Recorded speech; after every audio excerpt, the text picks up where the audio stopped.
Bonjour à tous, chers amis, frères européens, sœurs européennes. C'est un plaisir pour moi de vous retrouver aujourd'hui pour une nouvelle vidéo. Alors, aujourd'hui, nous allons poursuivre notre analyse sur le monde politique et sociétal belge. Et à cette fin, je me dois de faire une digression et de vous parler d'une notion qui est importante, qui est la notion de déterminisme biologique. Un certain nombre de personnes ont exprimé des réticences suite à la vidéo précédente parce qu'ils n'ont pas compris que l'être humain n'était pas uniquement le produit de son environnement et que par conséquent il y a des éléments de nature ontologique qui doivent être pris en compte chez l'être humain et chez tout être biologique en réalité pour développer une vision du monde cohérente. Alors, avant de me lancer dans le vif du sujet, je vous rappelle qu'il vous est permis de nous contacter via notre adresse mail belgicanews@protonmail.com. Vous pouvez également soutenir le travail de notre équipe de rédaction en faisant un don. Un don, que ce soit en Bitcoin ou en Monero. Essayez peut-être de privilégier le Monero pour des questions de confidentialité, de sécurité. Et alors c'est important si vous appréciez le travail que nous effectuons et si vous souhaitez nous aider à continuer dans cette voie. Il faut savoir que tout travail engendre un coût, d'autant plus que nous venons récemment de procéder à des améliorations d'ordre technique sur le site. Nous avons changé d'hébergeur, nous avons investi dans du matériel de meilleure qualité pour l'enregistrement des émissions. Donc, si vous nous appréciez, si vous souhaitez faire un geste, sachez qu'il sera le bienvenu. Pour introduire le sujet du jour, je voudrais vous parler d'un animal, à mon sens fascinant par sa capacité de nuisance, par son culot, mais également par sa capacité d'adaptation à toutes sortes de situations. Je parle évidemment du coucou gris. Alors pour ceux qui ne le sauraient pas, le coucou gris est un oiseau parasite qui a une particularité qui est de pondre dans le nid des autres oiseaux. Le jeune coucou gris, qui naît alors avant l'espèce hôte, éjecte les autres œufs du nid et se paye par conséquent le luxe d'être nourri et logé par son hôte, par son amphitryon. Alors d'abord, le coucou gris pond un œuf dans un nid appartenant à une autre espèce d'oiseau. L'œuf en question est d'une maturation qui est très rapide. Il éclot et l'oisillon qui est fraîchement né expulse alors les œufs originels un par un. Et la situation finale est que le jeune parasite est désormais l'objet unique de l'attention de ses parents adoptifs. Dans un article récent, j'évoquais cette espèce que je qualifiais de nature méphistophélique, parce qu'elle permet justement d'aborder deux questions qui sont capitales aujourd'hui. La première est la question du modèle évolutif RK, théorisé par messieurs Wilson et MacArthur. Selon ce modèle, certaines espèces, certains individus, voire certaines races, oserais-je, suivent un modèle évolutif plutôt R, c'est-à-dire présentant une croissance rapide, une maturité précoce, et on le voit bien dans le cas du coucou gris parce qu'à peine né, il est encore aveugle, et pourtant il a la capacité d'expulser les autres œufs du nid. On peut citer une forte descendance également, parce que la femelle coucou gris est capable de pondre jusqu'à 25 œufs pour s'assurer qu'un certain nombre de descendants parviennent à survivre, etc., etc. Donc ça, c'est la stratégie évolutive R. Et à contrario, la stratégie K est caractérisée par d'importants soins parentaux accordés à la progéniture, une lente croissance, une faible descendance, etc., etc. Voilà pour la première question, la question de la stratégie évolutionnaire, plutôt R, plutôt K, et la seconde question est la question du déterminisme biologique. Parce que l'oisillon coucou gris n'agit pas de la sorte parce qu'il reproduirait un schéma auquel il aurait assisté étant jeune. Non, le coucou gris à peine né, par instinct, sait qu'il doit expulser les autres oiseaux du nid s'il souhaite survivre. Autrement dit, il y a quelque chose chez l'être organique qui est inscrit dans son ADN et qui le prédispose, de fait, à certains comportements. Donc, l'être organique n'est pas uniquement le produit de son environnement, il est un ensemble de cellules, un ensemble d'hormones qui, assemblées conjointement, favorisent l'apparition de certains comportements. Alors c'est évidemment du bon sens, dit comme ça, et je ne devrais même pas avoir à le dire, mais à l'heure de la déconstruction, que ce soit de la déconstruction identitaire ou de la déconstruction sexuelle mise en place par les marxistes culturels, d'ailleurs on aura l'occasion d'en reparler dans une autre émission, eh ben, il me paraît capital de revenir sur cette notion de déterminisme biologique. Et pour ce faire, parce qu'au final ce qui nous intéresse c'est l'être humain, j'aimerais évoquer le cas de monsieur John Philip Rushton. John Rushton qui a étudié en détail cette question chez l'être humain et qui a mis en lumière des différences anthropologiques entre différentes populations humaines. Et comme nous allons le voir, certaines populations adoptent une stratégie qui est plutôt R, et d'autres populations adoptent une stratégie plutôt K. Quelques mots peut-être en guise d'introduction pour vous présenter la personne de John Rushton. Il faut savoir qu'il était un psychologue et auteur né en 1943 en Angleterre. Il a émigré avec sa famille vers l'Afrique du Sud entre ses 4 et ses 8 ans, ce qui est peut-être... ce qui sans doute a eu une influence sur lui, sur sa psyché, suite à quoi il est parti vivre au Canada jusqu'à son entrée à l'université, où il est retourné en Angleterre, et là-bas il a obtenu un doctorat en psychologie sociale, avec une thèse sur l'altruisme chez les enfants, en 1973, et 20 ans plus tard, un second doctorat en sciences à l'université de Londres. Il a enseigné à l'université d'Ontario, jusque dans les années 90, et s'est fait connaître du grand public durant les années 80-90 pour ses études sur les corrélations qu'il appelle raciales, entre notamment race et intelligence, et race et criminalité. Alors, je me permets d'employer le terme de race pour être fidèle à la pensée de l'auteur et ne pas le dévoyer. Il faut savoir qu'aux États-Unis, la notion de race est quelque chose de communément admis et qu'on a le droit de parler de race humaine. Ce qui n'est pas le cas en Europe de l'Ouest. Et par conséquent, évidemment, je me dédouane des propos de monsieur Rushton, je ne fais que les citer, les rapporter, dans le cadre des conventions de Genève et dans l'amour des droits de l'homme et de l'égalité de la fraternité universelle. Ceci étant dit, je reviens sur monsieur John Rushton qui, à partir de 2002 et jusqu'à sa mort, a œuvré en tant que responsable d'une organisation américaine, la Pioneer Fund, qui est une organisation fondée en 1937 pour promouvoir, entre autres, l'eugénisme. Il a également publié des articles et donné des conférences aux côtés de l'association nationaliste American Renaissance, fondée par Jared Taylor, que vous connaissez sans doute. Alors je reviens sur sa thèse de doctorat sur l'altruisme chez les enfants parce que c'est de là que tout démarre avec John Rushton.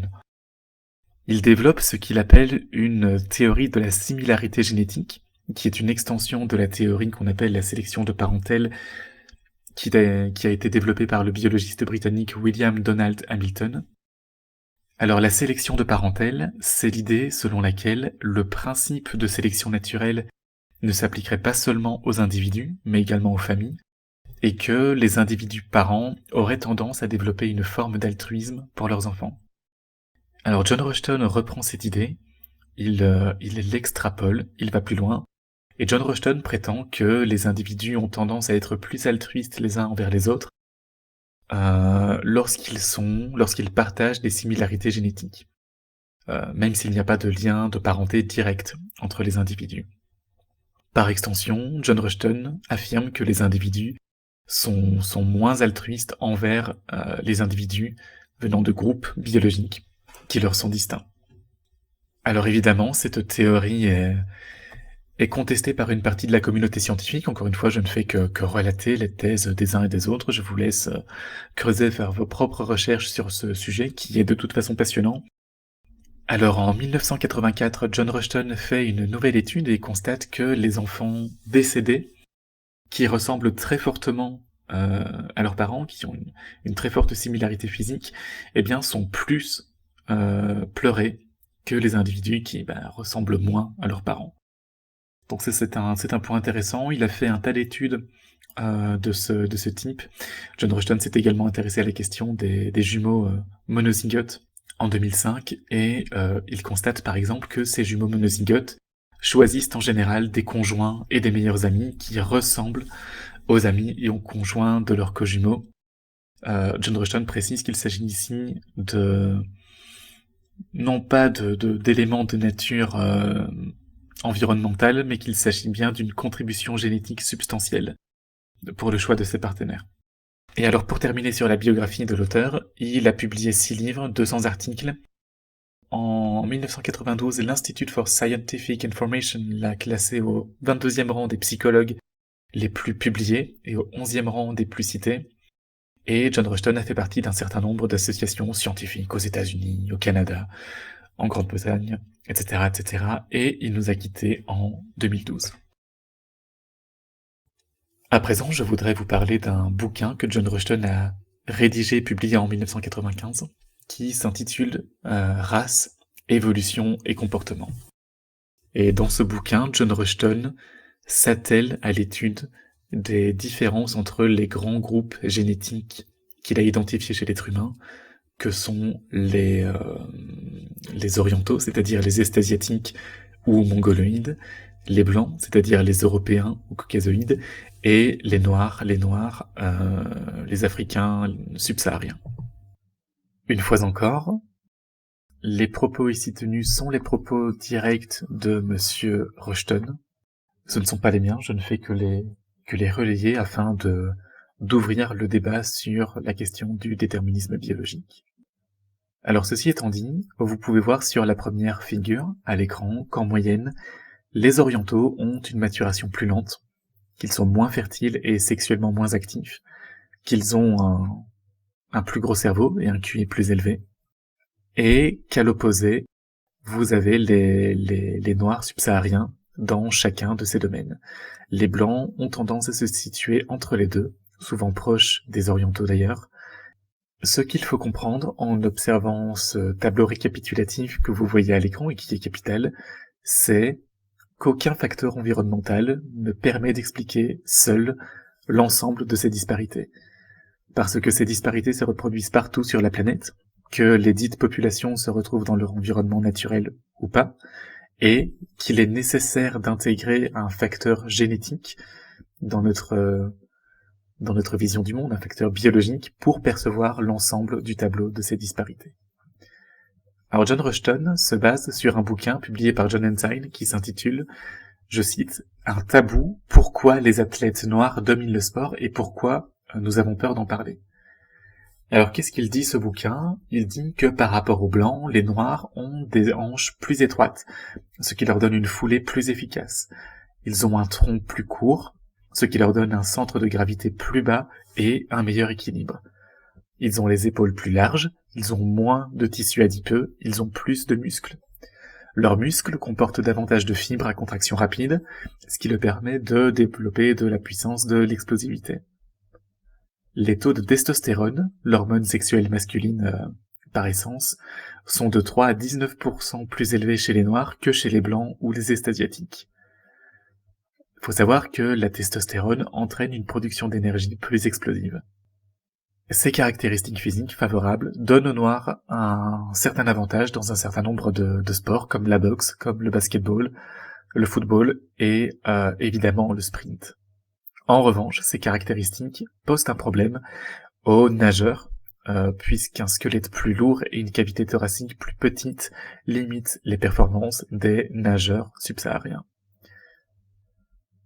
Alors les bébés noirs naissent une semaine plus tôt que les Européens, et pourtant leur développement osseux montre que leur maturation est plus avancée. Vers 5 ou 6 ans, les enfants noirs excellent en sprint, en saut en longueur et en hauteur, et en général dans toutes les disciplines qui demandent une brève explosion de puissance. À l'adolescence, les noirs ont des réflexes plus rapides, comme le bien connu réflexe rotulien par exemple. Les est-asiatiques, eux, courent moins bien que les blancs. Les mêmes différences de largeur de hanche, de longueur de jambe, de masse musculaire ou encore de niveau de testostérone, qui donnent aux noirs justement l'avantage sur les blancs, eh bien donnent aux blancs l'avantage sur les est-asiatiques. La raison pour laquelle les blancs et les est-asiatiques ont des hanches plus larges que les noirs et courent donc moins bien tient du fait que leurs bébés ont un cerveau plus gros à la naissance, Parce que l'augmentation du périmètre crânien a imposé aux femmes européennes et asiatiques un bassin plus large, tout simplement. Alors il est intéressant également de se tourner vers les notes des premiers explorateurs de l'Afrique de l'Est qui ont décrit des comportements de nudité, de cannibalisme, de pauvreté intellectuelle chez les indigènes.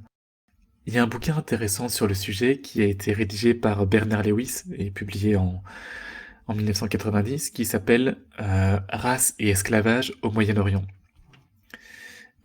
Et qui parle justement, qui relate les témoignages des Arabes musulmans qui ont pénétré en Afrique de l'Est dans les années 700. Mais j'oserais à peine relater ces témoignages ici parce que ça me vaudrait une comparution immédiate devant la Cour européenne des droits de l'homme. Donc je vous laisse faire ce travail par vous-même. Mais John Rushton continue son analyse et il parle des explorateurs européens qui ont éprouvé les mêmes impressions lorsqu'ils ont pénétré en Afrique de l'Est. Alors selon ces témoignages européens, les Africains paraissaient être dotés d'une intelligence très faible et ne disposaient que d'un vocabulaire limité pour exprimer des pensées de nature complexe. Alors, Rushton relate que, effectivement, les Européens admiraient certaines tribus pour leurs belles poteries, pour leur fer forgé, pour leur sculpture sur bois, etc., etc., également pour leurs instruments de musique, mais que souvent ils étaient choqués par la encore une fois, nudité des indigènes, par des habitudes sanitaires déplorables, par des maisons élémentaires, par l'absence de roues pour faire tourner les tours de potier, pour moudre le blé, pour le transport également, pas d'animaux de ferme, pas d'écriture, pas d'argent, pas de système de rémunération, etc., etc. Mais les Européens n'ont pas exploré que l'Afrique, ils ont également exploré l'Asie. Et en 1275, Marco Polo est arrivé en Chine pour ouvrir le commerce avec l'Empire mongol. Et il a découvert que les Chinois disposaient à l'époque de routes bien construites, qu'il y avait des ponts, des villes reliées par des canaux, qu'il y avait des agents de recensement, des marchés, des poids, des mesures standardisées, de l'argent, non seulement sous forme de pièces, mais également sous forme de papier-monnaie. Il existait même un système postal. Et Marco Polo s'est émerveillé de tout cela quand il a comparé les Chinois à ce qu'il avait vu en Europe et au Moyen-Orient. Et bien qu'italien, fier de son peuple et conscient de la grandeur de Rome, Marco Polo écrivait qu'il n'existait sans doute pas sur Terre, je cite, de race plus intelligente que celle des Chinois. Et dans une certaine mesure, la recherche historique a confirmé les impressions de Marco Polo, dans la mesure où, déjà en 360 avant l'ère chrétienne, les Chinois utilisaient par exemple l'arbalète. Vers 200 avant l'ère chrétienne, ils recouraient à des examens écrits pour recruter des fonctionnaires, soit 2000 ans avant la Grande-Bretagne. Les Chinois utilisaient déjà l'imprimerie vers l'an 800, soit environ 600 ans avant la première Bible de Gutenberg. Et le papier-monnaie était déjà en usage en Chine vers 1300, mais n'est pas apparu en Europe avant les 19e, 20e siècles. Vers 1150, les chimistes chinois avaient fabriqué la poudre, les grenades à main, les flèches incendiaires et des fusées d'huile de gaz toxiques. Vers l'an 1100, des usines chinoises de 40 000 ouvriers fabriquaient des fusées. Les lance-flammes, les fusils et les canons, etc. étaient déjà utilisés en Chine au XIIIe siècle, soit environ 100 ans avant leur apparition en Europe. On peut se poser la question de la raison de ces disparités entre populations humaines. Une thèse communément admise affirme que plus les hommes partis d'Afrique sont allés loin vers le nord, plus il devenait difficile de trouver de la nourriture, de s'abriter, de fabriquer des vêtements, d'élever des enfants, etc. Et par conséquent, les groupes qui sont devenus les blancs et les orientaux d'aujourd'hui avaient donc besoin de cerveaux plus volumineux, d'une plus grande stabilité familiale, d'une plus longue vie, etc. Mais fabriquer un plus gros cerveau demande du temps et de l'énergie pendant la croissance de l'individu. Il faut savoir que l'Afrique, l'Europe et l'Asie avaient des climats et des géographies très différentes, qui exigeaient des talents, une utilisation des ressources et des modes de vie différents. Les subsahariens ont évolué dans un climat tropical, très différent du climat froid de l'Europe où évoluaient les Européens, les Blancs. Euh, et la différence est encore plus grande avec le climat des régions arctiques très froides où ont évolué les Orientaux. L'intelligence majorant les chances de survie au cours des hivers rudes, les groupes qui ont quitté l'Afrique ont dû évoluer vers une plus grande intelligence, vers une plus grande stabilité familiale, et cela passait par un cerveau plus volumineux, par une croissance plus lente, par moins de puissance sexuelle, moins d'agressivité, moins d'impulsivité, etc., etc. Des capacités de prévision, de contrôle de soi, du respect des règles, tous ces paramètres se sont accrus chez les Européens et chez les Asiatiques de l'Est. Parlons maintenant maturation des enfants. Les bébés noirs progressent plus vite que les bébés blancs, et les bébés orientaux progressent plus lentement que les bébés blancs. En position assise, les bébés africains savent plus souvent tenir leur tête et garder le dos droit dès le début, dès la naissance. Il faut souvent aux enfants blancs 6 à 8 semaines pour y parvenir. Il est peu probable que des facteurs d'ordre social puissent expliquer de telles différences. Une loi fondamentale de la biologie montre qu'une petite enfance plus longue s'accompagne d'une plus grande croissance du cerveau. Du fait de ces vitesses de croissance différentes, les différentes populations n'atteignent pas au même âge les dates clés, comme la fin de la petite enfance, le début de la puberté, l'âge adulte et la vieillesse. Les bébés subsahariens ont plus de force musculaire et parviennent mieux à attraper les objets. Leurs muscles du cou sont souvent si développés qu'ils sont capables de soulever la tête à peine âgés de 9 heures. En quelques jours, ils parviennent déjà à se retourner. Les enfants subsahariens s'assoient, rampent, marchent et s'habillent plus tôt que les Européens et les Est-Asiatiques. À l'inverse, les Orientaux ont une maturation plus lente que les enfants blancs. Il est fréquent d'ailleurs qu'ils ne marchent pas avant l'âge de 13 mois. L'âge de la marche est de 12 mois pour les blancs et de 11 pour les noirs. La radiographie montre que les os se développent plus vite chez les noirs que chez les blancs, et plus vite chez les blancs que chez les orientaux. Les tracés des ondes cérébrales apparaissent plus tôt chez les nouveau-nés noirs que chez les blancs. Le développement dentaire est plus rapide chez les subsahariens que chez les blancs, et plus rapide chez les blancs que chez les est-asiatiques. La première phase d'apparition des dents définitives commence vers 5,8 ans et finit vers 7,6 chez les noirs. Chez les blancs, elle commence à 6,1 et se termine à 7,7, et chez les orientaux, les chiffres sont de 6,1 et 7,8. Les noirs ont la mâchoire et les dents plus grandes. Ils ont davantage de dents et ont plus souvent la troisième et la quatrième molaire. La mâchoire et les dents des blancs sont plus grandes que celles des orientaux, et ils ont davantage de dents aussi. Les noirs atteignent la maturité sexuelle plus tôt que les blancs, et ces derniers sont plus précoces que les orientaux. Cela est vrai pour des paramètres comme l'âge des premières règles, ou celui du premier rapport sexuel, ou de la première grossesse. Une étude portant sur plus de 17 000 jeunes américaines, publiée dans l'édition 1997 de Pediatrics, a constaté que la puberté commence 1 an plus tôt chez les noirs que chez les blanches. À l'âge de 8 ans, 48% des noirs, mais seulement 15% des blanches, présentaient un début de pousse de sein, ou de pilosité pubienne, ou les deux. Pour les européennes, cette proportion n'est atteinte qu'à l'âge de 10 ans. L'âge des premières règles était de 11 à 12 ans pour les noirs, et 1 an plus tard pour les blanches. La maturation sexuelle chez les garçons est elle aussi différente en fonction des populations. À l'âge de 11 ans, 60% des jeunes noirs ont atteint le stade de puberté caractérisé par le développement rapide du pénis. 2% d'entre eux ont déjà eu des rapports sexuels. Les jeunes blancs n'atteignent ce stade qu'environ 1 an et demi plus tard, et les orientaux, eux, sont plus tardifs d'1 an ou 2 par rapport aux blancs, aussi bien pour ce qui est du développement sexuel que pour l'apparition de l'intérêt sexuel.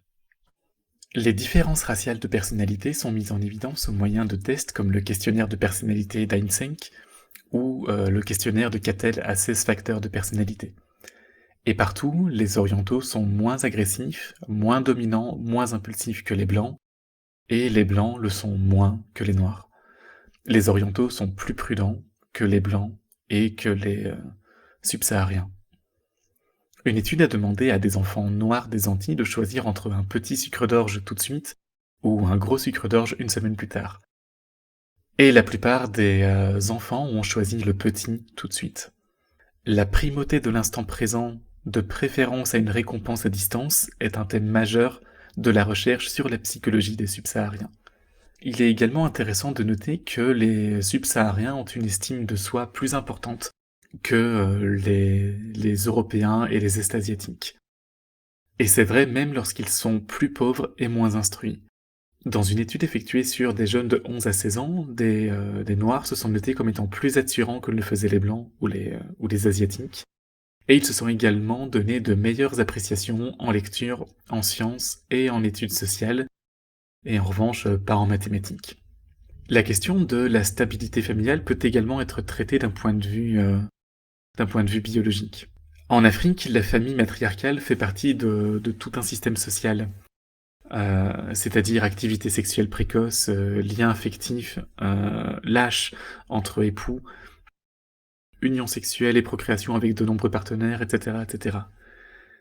Et dans ce système, l'enfant est souvent élevé loin du foyer, même pendant des années pour permettre aux mères de rester sexuellement attractives. Et de même, les hommes sont davantage en concurrence pour les femmes et les pères s'impliquent moins dans l'éducation des enfants. Par rapport à d'autres femmes de pays pauvres, les africaines cessent d'allaiter leurs enfants très rapidement, ce qui permet à l'ovulation de reprendre et donc aux mères de pouvoir concevoir à nouveau, ce qui entraîne une natalité supérieure. Dès qu'un enfant atteint l'âge d'environ 1 an, d'autres enfants et les grands-parents sont les principaux éducateurs. Il faut savoir que les taux de divorce, les naissances hors mariage et les mauvais traitements aux enfants explosent évidemment dans les pays d'Afrique subsaharienne. Le même schéma de différence raciale se retrouve avec les taux de mortalité. Il faut savoir que les subsahariens ont un taux de mortalité qui est plus élevé à tous âges. Une étude sur les diplômés d'université ayant accès à des soins de bonne qualité montre que la mortalité infantile demeure 2 fois plus élevée chez les bébés subsahariens que chez les Européens. Dans une étude conduite au sein de la marine américaine, les Noirs avaient des taux de mortalité plus élevés par accident ou mort violente de toute cause.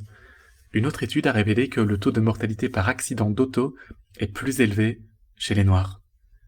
A contrario, les pays d'Extrême-Orient comme le Japon ou Singapour ont des taux de mortalité beaucoup plus faibles que les pays européens, qui eux-mêmes ont des taux de mortalité beaucoup plus faibles que les pays africains ou antillais. Mais le tableau s'inverse pour les suicides, et c'est intéressant. Ce sont les pays est-asiatiques qui ont les taux de suicide les plus élevés, environ 15 suicides par 100 000 habitants, et le taux en Europe est de l'ordre de 12 pour 100 000 habitants. A contrario, les pays africains et antillais ont des taux plus faibles, d'environ 4 suicides pour 100 000 habitants. Évidemment, le taux de natalité explosif en Afrique est un problème en soi. La croissance de la population africaine était de 3,2% par an il y a 20 ans. Aux États-Unis, en moyenne, une femme a 14 descendants en comptant ses enfants, petits-enfants et arrière-petits-enfants. Une femme africaine en a 258 en moyenne. Le continent africain représentait 9% de la population mondiale en 1950. Malgré le sida, la guerre, la maladie, la sécheresse, la famine, l'Afrique représentait en l'an 2000 12% de la population mondiale. En 2022, on est passé de 12% à 17,7%. Et ce chiffre ne tient pas compte des Africains qui sont présents sur les autres continents. Les populations humaines n'ont pas les mêmes taux d'hormones sexuelles. Les niveaux hormonaux sont maximaux chez les Noirs et minimaux chez les Orientaux. C'est peut-être ce qui explique pourquoi ce sont les femmes noires qui ont le plus souvent un syndrome prémenstruel et les orientales qui en souffrent le moins souvent. Les populations humaines diffèrent également par les taux de testostérone qui interviennent dans l'explication des comportements masculins. Dans une étude réalisée sur des étudiants, les taux de testostérone étaient de 10 à 20% plus élevés chez les noirs que chez les blancs. La testostérone agit comme un interrupteur général, c'est-à-dire qu'elle influe sur des éléments tels que la notion de soi, l'agressivité, l'altruisme, la criminalité, la sexualité. D'ailleurs, non seulement chez les hommes, mais également chez les femmes. Et une étude conduite à Los Angeles a montré que l'âge du premier rapport sexuel chez les lycéens était de 16,4 ans pour les orientaux, 14,4 pour les noirs et intermédiaire pour les blancs. Le pourcentage d'élèves sexuellement actifs était de 32% pour les orientaux, mais 81% chez les noirs. Une étude canadienne a trouvé que les orientaux sont les plus réfrénés même dans leurs fantasmes. Les orientaux nés au Canada étaient exactement aussi réfrénés que les immigrants asiatiques récents d'ailleurs. La fréquence des ovulations n'est pas la même dans les différentes populations humaines, de même que la fréquence des naissances de jumeaux. Les femmes noires ont des cycles plutôt courts par rapport aux blanches. Elles émettent souvent 2 ovules au cours d'un cycle donné, ce qui les rend plus fertiles. La fréquence des faux jumeaux est inférieure à 4 pour 1000 naissances chez les Est-asiatiques.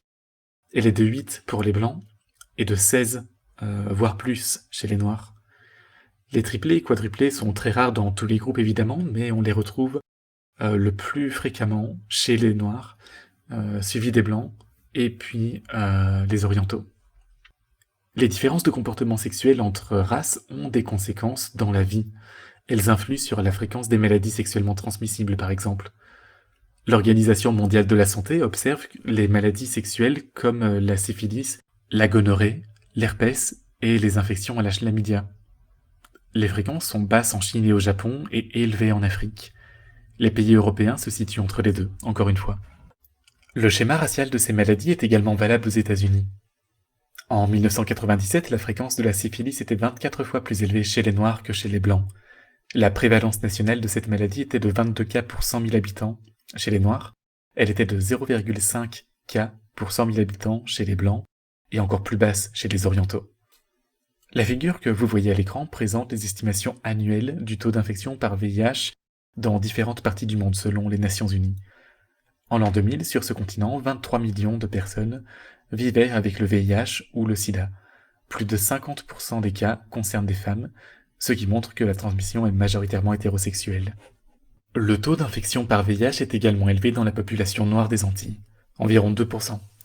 La fréquence du VIH est élevée dans les 3000 km de la bande antillaise qui s'étend des Bermudes à la Guyane, et elle paraît être maximale à Haïti, avec une prévalence proche de 6%. C'est en réalité la région la plus infectée au monde en dehors de l'Afrique. Un autre thème qu'il convient d'aborder, toujours dans ce thème de différence biologique entre populations, c'est le thème de l'intelligence et de la taille du cerveau en fonction des populations. Il faut savoir que les tests de QI sont organisés de manière à avoir un résultat moyen de 100. Alors la gamme des valeurs normales va de médiocre, autour de 85 de QI, à doué, autour de 115. En Occident, un QI de 70 évoque un handicap mental, alors qu'un QI de 130 ou plus correspond à quelqu'un qu'on va appeler de brillant ou de surdoué. Il faut savoir que le QI des orientaux, le QI moyen des orientaux, est de 106, celui des blancs est autour de 100, et celui des noirs se situe autour de 85. En 1994, un ouvrage qui a connu beaucoup de succès, The Bell Curve, a montré comment le QI prédit la réussite scolaire et professionnelle. Les bas QI sont prédictifs de mauvais traitements, de criminalité, de délinquance, de problèmes de santé, de risques d'accidents, de naissance hors mariage, de liaisons instables, de divorce avant 5 ans, et même de tabagisme pendant la grossesse. Les groupes à QI plus élevés comptent davantage de gens doués. Et alors que les Asiatiques ont créé des sociétés complexes en Asie et que les Blancs ont construit des civilisations complexes en Europe, eh bien force est de constater que ce n'est pas le cas des Noirs d'Afrique subsaharienne. Alors on peut se poser la question, est-ce qu'il est juste de comparer population ou race et quotient intellectuel? Eh bien oui, on le peut parce que on retrouve exactement, d'après John Rushton, les mêmes différences raciales avec les tests conçus pour être indépendants de la culture qu'avec les tests classiques. Et en fait, les Noirs subsahariens obtiennent même aux tests classiques des résultats légèrement plus élevés qu'aux tests indépendants de la culture, ce qui est en réalité l'opposé de ce que prévoit la théorie culturelle d'explication des différences. Les différences entre noirs et blancs sont maximales aux tests de raisonnement et de logique. Les noirs obtiennent leurs meilleurs résultats aux tests de mémoire. Par exemple, ils font aussi bien que les blancs aux tests de mémorisation dans l'ordre, où il s'agit de répéter une série de chiffres dans le même ordre que celui qui a été présenté. En revanche, ils sont beaucoup moins bons, beaucoup moins doués que les blancs aux tests de répétition en ordre inverse, où il s'agit de répéter les chiffres à l'envers. Le temps de réaction est sans doute le plus simple de tous les tests mentaux indépendants de la culture. Et dans le test Trouver l'intrus, des enfants de 9 à 12 ans regardent une série de lumières, et ils doivent voir laquelle s'allume et appuyer sur le bouton le plus proche de cette lumière. Le test est tellement facile que tous les enfants y parviennent en moins d'une seconde, mais même là, les enfants à QI plus élevés sont plus rapides que les enfants à bas QI. Et dans le monde entier, les enfants orientaux sont plus rapides que les blancs, et les blancs sont plus rapides que les noirs. La figure suivante montre que la taille du cerveau n'est pas la même dans les différentes populations humaines. Les orientaux, les asiatiques de l'Est, ont en moyenne 1 pouce cube, soit 16 cm3, de matière cérébrale en plus par rapport aux Européens, et les Européens en moyenne 82 cm3, qui est un chiffre élevé, de plus que les subsahariens. 1 pouce cube de matière cérébrale contient des millions de cellules cérébrales et des centaines de millions de connexions. Et la différence de volume cérébral contribue donc à expliquer pourquoi les quotients intellectuels des différentes populations sont différents. Il faut savoir qu'on obtient les mêmes résultats avec 4 techniques de mesure du volume cérébral. Ces techniques sont l'IRM, la pesée du cerveau à l'autopsie, la mesure du volume crânien vide et la mesure des dimensions externes de la tête. Il faut noter que les différences de volume cérébral persistent même après correction pour tenir compte de la taille des individus. Le schéma à 3 voies est également valable pour le QI. Ces différences de volume cérébral signifient que les orientaux ont en moyenne 102 millions de cellules cérébrales de plus que les blancs, et que les blancs ont environ 480 millions de plus de cellules cérébrales que les noirs. Ces différences de volume cérébral expliquent probablement, d'après Rushton, les différences raciales de QI et de réalisation culturelle. Il est temps, désormais, de reparler de la stratégie évolutionnaire et de la théorie ARCA. Nous avons vu qu'il existait entre les populations humaines d'importantes différences de taille du cerveau, de niveaux hormonaux, et même de développement osseux et dentaire, et de comportement sexuel, d'agressivité, etc., etc. Le schéma à 3 voies de ces différences entre populations, qui présente les Asiatiques de l'Est à une extrémité, les subsahariens à l'autre, et les blancs quelque part entre les deux, se trouve être vrai partout dans le monde, encore une fois. Et le biologiste Edward Osborne Wilson, de l'université d'Harvard, a été le premier à évoquer la théorie RK. Il l'a utilisée en première instance pour expliquer les changements de population chez les plantes et chez les animaux. John Rushton a réutilisé cette théorie et l'a simplement appliquée aux races humaines. Dans la théorie RK, R est un terme de l'équation de Wilson qui désigne le taux naturel de reproduction, c'est-à-dire le nombre d'ascendants. Le symbole K, lui, représente la quantité de soins que les parents prodiguent pour garantir la survie de leur progéniture. Les plantes et les animaux ont différentes stratégies d'histoire de vie. Certains sont plus R et d'autres relativement plus K. Les animaux à stratégie R produisent beaucoup d'ovules et de spermatozoïdes, s'accouplent souvent et ont une progéniture nombreuse. À l'inverse, les adeptes de la stratégie K sont comme des tireurs isolés. Ils consacrent temps et effort à quelques tirs bien placés. Ils donnent à leur progéniture beaucoup de soins, ils travaillent ensemble pour obtenir de la nourriture, un abri, ils aident leurs semblables et ont des systèmes sociaux complexes. C'est pourquoi les animaux à stratégie K ont besoin d'un système nerveux plus complexe et d'un plus gros cerveau, mais produisent, à contrario, moins d'ovules et de spermatozoïdes. Moins le cerveau d'un animal est complexe, et plus sa progéniture est nombreuse. Plus le cerveau est gros, plus il faut de temps pour atteindre la maturité sexuelle, et moins la progéniture est nombreuse. Les huîtres, par exemple, ont un système nerveux si simple qu'elles n'ont pas de véritable cerveau, et pour compenser, elles produisent 500 millions d'œufs par an. En revanche, les chimpanzés ont un gros cerveau, mais ils n'ont qu'un petit que tous les 3 ou 4 ans, en moyenne. Chez différentes espèces de plantes et d'animaux, on retrouve un schéma constant entre ces deux variables, intelligence et taux de reproduction. Le nombre de descendants, l'espacement entre les naissances, la quantité de soins dispensés par les parents, la mortalité infantile, la vitesse de maturation, l'espérance de vie, même l'organisation sociale, l'altruisme et la taille du cerveau, tous ces éléments s'imbriquent comme les pièces d'un puzzle, et le puzzle complet compose une image que les biologistes appellent la stratégie RK.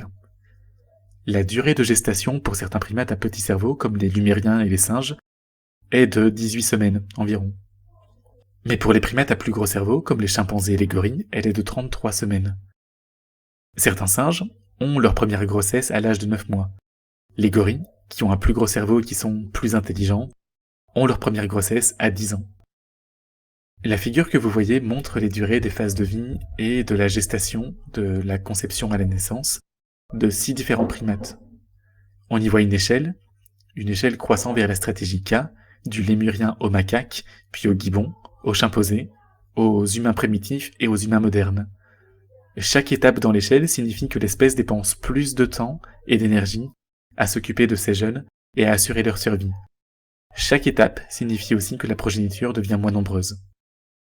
Le fait d'être davantage R signifie une gestation plus courte, une maturation physique plus précoce, contrôle musculaire, développement osseux et dentaire, un cerveau plus petit, une puberté plus précoce, au niveau de l'âge, des premières règles, du premier rapport, de la première grossesse, etc. Des caractères sexuels primaires plus marqués, la taille du pénis, du vagin, des testicules, des ovaires. Des caractères sexuels secondaires plus marqués, comme la voix, la musculature. Une influence également sur le contrôle du comportement biologique, c'est-à-dire la durée du cycle menstruel, la périodicité de la réponse sexuelle. Un taux d'hormones sexuelles plus élevé, testostérone, gonadotrophine, hormones folliculostimulantes. Une individualité plus marquée, avec moins de respect de la loi. Des attitudes sexuelles plus permissives, des rapports plus fréquents, avant, pendant et hors mariage. Des liens de couple moins solides, des enfants plus nombreux. Une fréquence plus élevée de la négligence ou de l'abandon d'enfants, des maladies plus fréquentes, une espérance de vie plus courte, et j'en passe. En résumé, la stratégie RK, qui est un principe de base de la biologie moderne de l'évolution, explique le schéma à 3 voies des différences de volume cérébral, de QI et de comportement décrites plus haut. La meilleure stratégie dans l'environnement africain consiste simplement à avoir plus d'enfants. Une stratégie d'avantage R ne signifie pas seulement davantage d'enfants et moins de soins parentaux, cela signifie également moins de culture transmise des parents vers les enfants, et cela tend à réduire les exigences intellectuelles nécessaires à un bon fonctionnement au sein de la culture. Et le processus se répète de génération en génération. À l'inverse, les hommes qui ont migré vers l'Eurasie ont dû faire face à des problèmes entièrement nouveaux, comme trouver de la nourriture et la conserver, s'assurer des abris, fabriquer des vêtements, élever des enfants pendant les longs hivers. Et ces tâches étaient mentalement plus exigeantes. Elles ont sélectionné des cerveaux plus gros et des taux de croissance moins rapides. Elles ont permis des taux d'hormones plus bas, entraînant moins de puissance sexuelle et moins d'agressivité, et par conséquent plus de stabilité familiale, de stabilité au sein du clan et de longévité. En d'autres termes, quitter les tropiques pour les continents du Nord signifiait abandonner la stratégie R pour adopter la stratégie K. Alors quelles conclusions pouvons-nous tirer des travaux de John Rushton ? Eh bien, je crois qu'il est difficile d'ignorer les données présentées par Rushton et de continuer à nous faire croire au tropisme égalitaire quand la science elle-même démontre le contraire. La notion d'égalité, si elle peut avoir du sens en droit, ne peut en avoir dans le domaine de la biologie et de l'organique, ni à l'échelle des individus, ni à l'échelle de masse. Et lorsqu'on vous affirme que la seule différence entre un Européen et un subsaharien réside dans sa couleur de peau, eh bien il vous suffit de rappeler les différences morpho-anatomiques et hormonales dont j'ai parlé. Et d'ailleurs il y en a bien d'autres, et nous n'avons fait ici qu'effleurer le sujet. D'ailleurs nous aurions pu aller beaucoup plus loin, évoquer par exemple certaines maladies qui touchent uniquement certaines populations, ou encore certaines facultés qui sont propres à certaines populations. À titre d'exemple, je citerai les Tibétains, qui ont la capacité de vivre en altitude, avec peu d'apport en oxygène, là où n'importe quel autre peuple succomberait très rapidement.